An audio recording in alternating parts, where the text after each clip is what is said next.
I don't know if you guys have seen this video yet, but it absolutely blew up. And in it, the creator is talking about how she gets the itch to buy something literally every single day. And there are 7,200 people agreeing with her. And then we're seeing comments like this, like, yeah, it's actually kind of messing up my life. And I felt this in my soul because I have literally been there and it was ruining my life too. I was living paycheck to paycheck. Hey, I was making decent money, but I could not save to get ahead for the life of me. And then everybody kept telling me what to do to get ahead, like to create a budget or just stop buying Starbucks or just stop buying anything. And like, it didn't work. And I spent years trying to figure this out. I studied psychology. I went to therapy. I journaled. And actually the thing that changed everything for me is the complete opposite of what everybody was telling me to do. So if you are in this situation, if you are feeling like you just can't stop shopping or you're always thinking about the next thing to buy, watch this video. I want you to learn from my mistakes and I'm going to teach you exactly what I did to start to overcome this, because now, I have a fully funded emergency fund. I am investing. My money is growing while I sleep. I am feeling confident about my financial situation and I want that for you too. So let's first talk about why this actually happens, because when you are shopping, it's not even usually about the stuff. So one reason that you could be overspending and like always shopping right now is if you grew up feeling deprived, whether that was financially or emotionally. Now that you have your own money,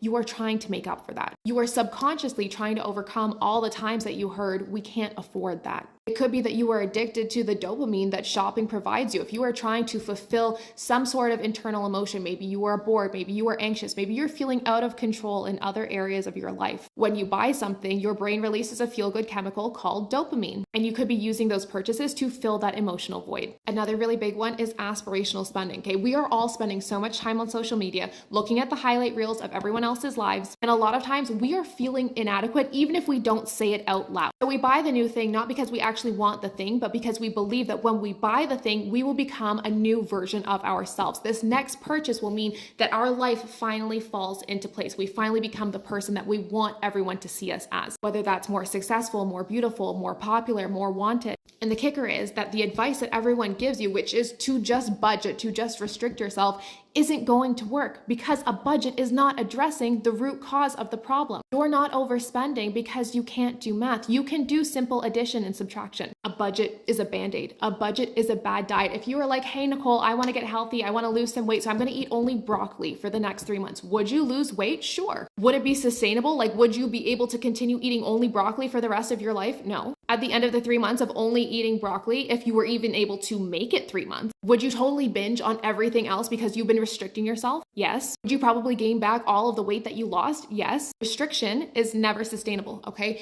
And if we understand that our actions, right, over shopping is an action. It's not the cause, it is a symptom. Our actions come from our thoughts and our thoughts come from our beliefs. And when you use a budget and you're addressing only the tactic, you are missing all of the stuff that's underneath. Being good with money is 80% mindset and behavior and only 20% tactic. And honestly, I'm a millionaire now and I don't have a budget. I didn't budget my way here. While I was budgeting in my early 20s, that's when I was more stuck financially because the budget just reinforced my belief that I couldn't have the things that I wanted in life, and that caused me to binge spend. The real question isn't what do I want to buy? It's why do I feel the need to buy this? So I want you to ask yourself, okay, and dig deep here. If you phone it in, the only person it's hurting is you. Ask yourself, what's the story you're telling yourself about money? You can go back to your childhood. Did you grow up believing that money was scarce, that money was only for assholes, that you deserve to treat yourself if you've had a bad day? Like if you had parents, every time you had a bad day, every time you were upset, they bought you something. Maybe you've created this rule in your mind that a negative emotion is fixed by shopping. Then you're going to ask yourself how you feel right before you make a purchase. Is it boredom? Is it excitement? Is it anxiety? Is it anger? Then you're going to ask yourself, what other non-monetary things can you do